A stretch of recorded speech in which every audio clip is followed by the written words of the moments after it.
আল্লাহ তুমি আমার গুনাহগার উম্মতকে বাঁচাও। বিশ্বনবী পাগলের মতো একবার হাউজে কাউসারে যাবেন, একবার সিরাতে যাবেন, একবার পুলসিরাতের দিকে, একবার হাউজে কাউসারের দিকে পাগলের মতো দৌড়াতে থাকবেন, তার কোনো গুনাহগার উম্মত যাতে জাহান্নামে ঢুকে না যায়। কিয়ামতের ময়দানে ওই বিভীষিকাময় সময়ে মুসিবতের কালে মানুষগুলো পাগল হয়ে বিশ্বনবীকে খুঁজতে আরম্ভ করবে।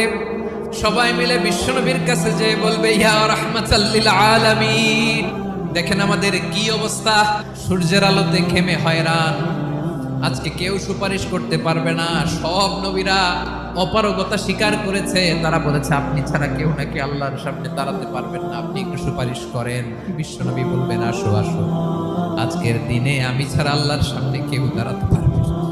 বিশ্বনবী মাকামে মাহমুদে যে আল্লাহু আকবার বলে সিজদায় লুটিয়ে পড়বেন, বিশ্বনবী এমন ভাবে অজর দ্বারায় সিজদায় লুটিয়ে পড়ে কাঁদবেন, রব্বুল আলামিনের রহমতের দরিয়ায় জোশ